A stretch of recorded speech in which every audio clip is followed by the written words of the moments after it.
One of the most famous marriage proposals Queen Elizabeth received was the one from none other than her brother-in-law, Felipe II of Spain.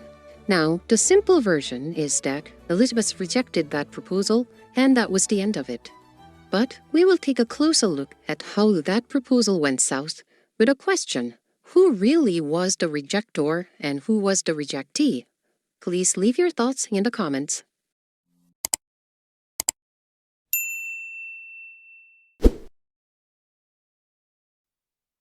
After Mary's death, Elizabeth ascended to the throne without much opposition. Of course, from the moment Elizabeth took the throne, one of the most pressing questions was, who would she marry? The overwhelming expectation was that she would find a husband to share the burden of governance. But Elizabeth herself seemed rather uninterested. Actually, uninterested is not quite the right word. Elizabeth had the unparalleled ability to keep people guessing. When her advisors asked her to choose a husband, she would say, "I'm not getting married." But then after that, she would throw them off with remarks like, "Bring me a man worthy of me and then we'll talk." Or, "I'll think about it when the time is right." This left everyone guessing. Was she serious or was she just playing along? And she masterfully played the game of courtly love, keeping multiple suitors on their toes. If one man got too close, she would suddenly distance herself and turn her attention to another, making the first one jealous. In modern terms, you might say she was keeping her options open or even leading them on. Many men at court fell hard for Elizabeth and had their hearts broken. Naturally, rumors spread. Some whispered that she was a habitual heartbreaker who played with men's affections for a sport.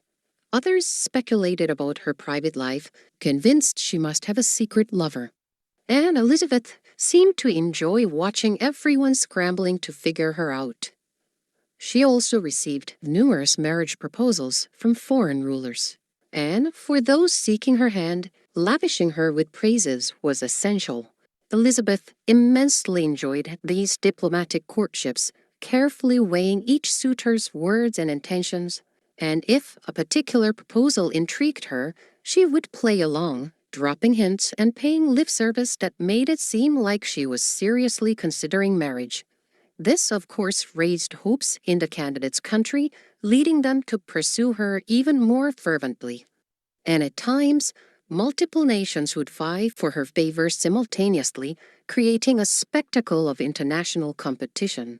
Elizabeth thrived in those moments, but that wasn't just for her amusement or pride. It was actually a crucial part of England's foreign policy. Compared to European powerhouses like France, Spain, and the Holy Roman Empire, England was relatively weak, especially at the beginning of her reign. By keeping the potential suitors engaged, Elizabeth essentially delayed conflicts and gave England the time it needed. As long as foreign leaders believed they had a chance to marry her, they were less likely to take hostile actions against England. The two dominant powers at the time were Spain and France.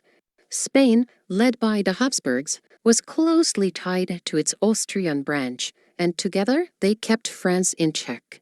Since the late 15th century, these two powers had been fighting fiercely over the control of Italy. During the reign of Emperor Karl V, the Habsburgs had the upper hand, successfully holding France at bay. But France wasn't one to back down. Under Henri II, the kingdom regained its strength. Both Spain and France wanted England on their side. Spain seemed to have won this competition when Felipe married Queen Mary, bringing England into Spain's sphere of influence. Meanwhile, France countered by marrying Mary Stuart, Queen of Scots, to François II, securing Scotland as an ally. After Elizabeth took the throne, another big question was whether she would abandon Catholicism and restore the Protestant Church of England. Many believed she would, and this put both Spain and France in a tough spot, as they were both devoutly Catholic nations. Managing relations with England became a real headache. France made its stance crystal clear from the start. It refused to recognize Elizabeth's claim to the throne. Their reasoning? Anne Boleyn was a traitor, and Elizabeth, declared illegitimate, had no right to rule. Then who? France backed Mary, Queen of Scots, as the sole rightful ruler of both Scotland and England. She was the descendant of Henry VIII's elder sister Margaret, and she was married to French Dauphin. That made reconciliation between England and France virtually impossible. Then what about Spain? In terms of the religious conflict, Spain should have taken the same position as France, which is to reject the Protestant Elizabeth and support the Catholic Mary Stuart. But doing so would have been practically handing England over to France on a silver platter. No amount of religious loyalty would make Spain do that. So Spain took a more cautious approach. It wanted to maintain ties with Elizabeth while ensuring she didn't turn too strongly against him. From the moment Elizabeth ascended the throne, Felipe II's advisors urged him to act fast. If he married Elizabeth quickly, he could maintain his influence over England and preserve Catholicism there. On paper, this made perfect sense. But Felipe wasn't exactly thrilled about the idea. It's not that he had already been married to her sister Mary. Marrying sisters in succession was not unheard of in royal marriages. But the thing is, he had already experienced life in England, and it hadn't been pleasant. The stifling court life, the frustrating politicians, just thinking about it made his chest tighten. Still, despite his reluctance, one thing swayed him: his lingering fondness for Elizabeth. Before leaving England, he had met her, and she had left a strong impression. Unlike his late wife, she was witty, sharp, and independent. Now, Felipe wasn't in love with Elizabeth or anything. There were plenty of women in his court more beautiful than her. But his respect and curiosity for her were enough to make him consider the proposal more seriously. The man in charge of orchestrating the proposal was the Count of Feria, a trusted diplomat of Felipe. 6 years earlier, he had been instrumental in arranging Felipe's marriage to Mary. Even before Felipe gave his official approval, Feria was already laying the groundwork, convinced that securing England was essential for Spain's future. He believed that once Felipe's proposal was formally presented, Elizabeth would see that it was in her interest to accept as well. But when Feria presented Felipe's formal marriage proposal to Elizabeth, she didn't seem particularly interested. Feria tried to persuade her by bringing up how during Queen Mary's reign, Elizabeth's life had been in constant danger, but each time the one person who intervened on Elizabeth's behalf was none other than Felipe. Without him, she might never have made it to the throne. Feria should have stopped there, but he took his argument one step further.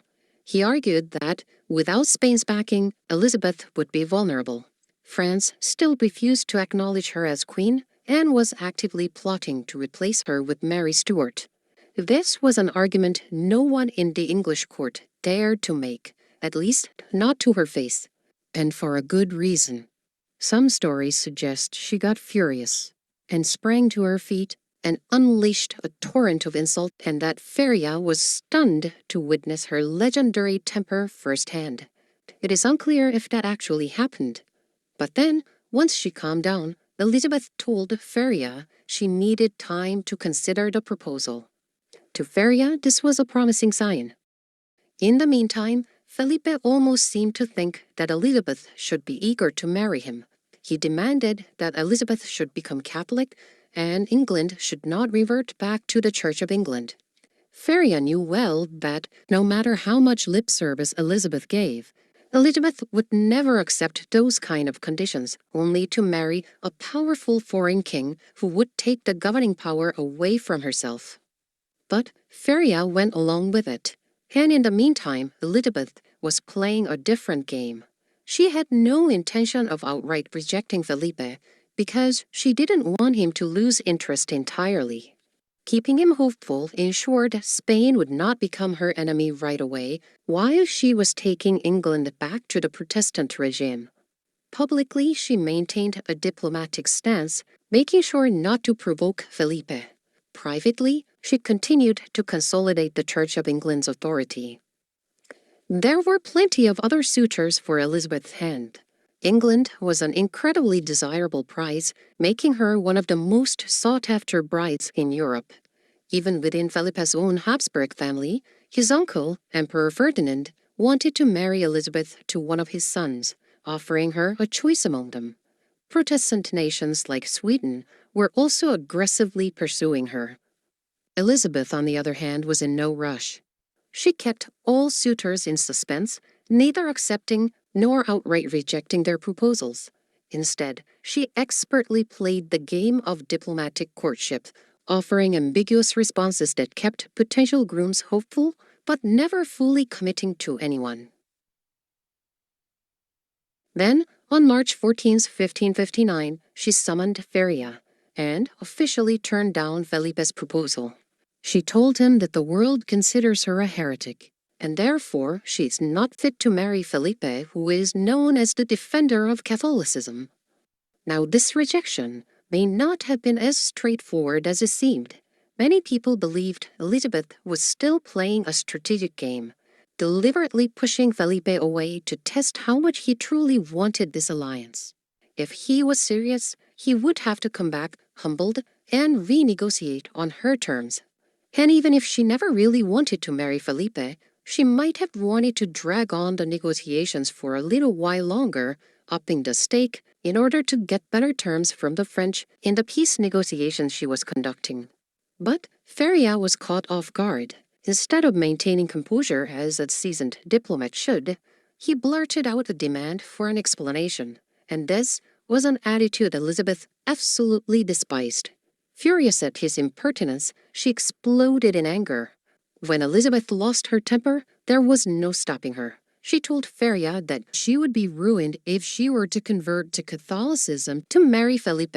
Surely, Felipe would not change religions for all the kingdoms of the earth, then much less would he do it for a woman. Feria's romantically diplomatic answer was that, for a woman, a man can do more than that. But that was not the end of it for Feria. His position with his own king had suddenly become precarious. Felipe seemed to have believed that this was practically a done deal. Now, Feria faced the delicate task of explaining why his negotiations had gone so disastrously wrong. After writing Felipe a long, rambling account of what happened, Feria began gathering intelligence from all corners of the English court to figure out Elizabeth's true intentions. His investigations culminated in a new letter, one that contained a shocking claim. In a letter to Felipe sent on April 29, 1559, Feria claimed that, if my spies do not lie, which I believe they do not, for a certain reason which they have recently given me, I understand she will not bear children.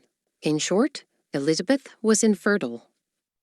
Whether this was based on any actual evidence or simply a fabrication to save his own behind by making Felipe lose interest on Elizabeth is unclear, but the letter had an immediate and profound effect. Felipe, who had been deeply traumatized by his previous wife Mary's false pregnancies, was unwilling to take any chances. And with that, he decisively closed the door on the idea of marrying Elizabeth. Soon after Feria's letter reached the Spanish Netherlands, news broke in England. Felipe was getting married again. His new bride, Elizabeth de Valois, the eldest daughter of Henri II of France and Catherine de Medici. Now, this was no ordinary political match. It was a bombshell that shook all of Europe. The prospect of Franco-Spanish alliance sent shockwaves through every major court. Elizabeth was deeply unsettled. She felt betrayed, not just by Felipe, but by Feria as well. Feria had been reassuring Elizabeth of Felipe's devotion to her. But now, to find out that he had moved on with lightning speed, it was a blow to her ego. To make matters worse, the bride-to-be was young and beautiful at only 14 years old. Learning that Felipe had chosen a much younger woman stung Elizabeth even more. So she had played the game of the diplomatic courtship masterfully. She was definitely the one who rejected Felipe's proposal. Yet somehow, she still ended up feeling like she was the one who had been rejected. Anyway, so ended one of the most fascinating diplomatic courtships in history, with Felipe turning his attention to France and Elizabeth left to reflect on a game of strategy that hadn't entirely gone her way.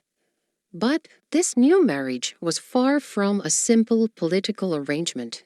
The fact that Elizabeth de Valois had originally been promised to Felipe's own son, Carlos, would set the stage for one of Spain's most dramatic royal scandals. And we will talk about that in our next episode.